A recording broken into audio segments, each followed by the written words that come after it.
Well, as you can tell, the leaves are beginning to turn up here on the mountain, and it will probably be quite spectacular before the next couple of weeks are over. We always look forward to this time of year when the leaves start to change colors and there's a briskness to the air. And that's, of course, what we all need when we have sin in our lives and when there's a time that we need to confess our sins. We need a freshness and a real refreshing to our souls. That's the theme of Psalm 51. I know many of you have studied it hundreds of times, and yet it never ceases to amaze me the beauty of that particular psalm, because we have David's confession, we have his cleansing, and we have his consecration.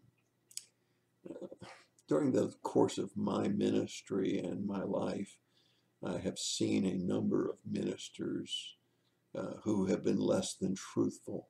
Sometimes they're half truths, sometimes they're misinformed, but nevertheless, they never correct the false statements that they've made, and their integrity becomes questionable to me. Uh, Back in the early part of my ministry, I was aware that the pastor in Tampa, who was placed there in a church by Adrian Rogers, was married to Adrian Rogers' daughter.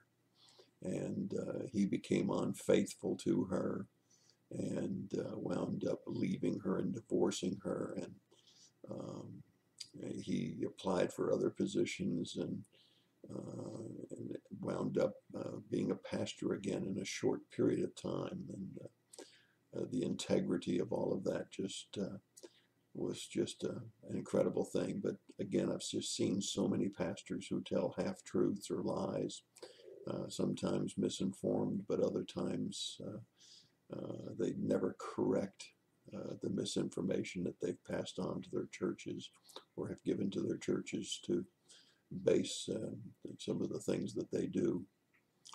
David was not in that position. David realized his sin, and he said, "My sin is ever before me." And he realized what he needed was not justice or not weighing as compared to other people. He needed grace and loving kindness and compassion. You see that in verse 1 of Psalm 51. He needed a cleansing. He needed to have that conscience problem that he had, knowing that his sin was ever before him and knowing that he had not just a transgression, but transgressions, plural. And he needed a cleaning. He needed the fact that he knew he had sinned against God, not just against Bathsheba or against her husband, but he had sinned against God. And he knew that he was not not clean and pure as he should be, and he knew that God was justified in judging him.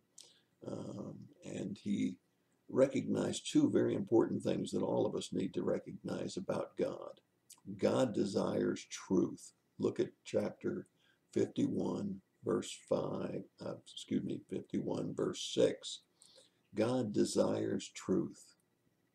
God desires truth, not half truths, full truth. And then in verse 17, God desires a broken and contrite heart. That is, real sorrow over sin. Not just, oh, I'm justified because, but real true sorrow over sin. This is a wonderful psalm for us to think about, meditate on, recognize that we have transgressions as well. And the only way we're going to get what David wanted, which was joy and gladness back in his life, and the fact that he wanted to be able to then be a clean, usable instrument so that he could consecrate himself to telling others and witnessing to others, having a clean conscience and a clear conscience, and being cleansed from his unrighteousness. One of the things that I always enjoyed doing when I was a pastor was to go to conferences, not to get the latest jokes. That was always good too. I made a note of all of the jokes and Those that were really good, I would use again in a sermon. But during the time of conferencing, you usually wind up coming under conviction, and you wind up with a cleansing if you really allow God to work in your heart.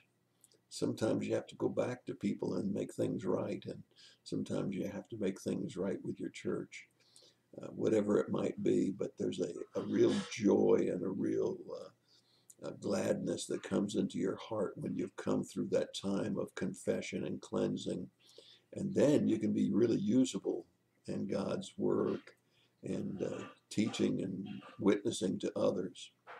So let me encourage you. I'm going to put the entire text of Psalm 51 on the screen at the end of this devotion so that you can stop and start it with your pause button and let God work in your heart.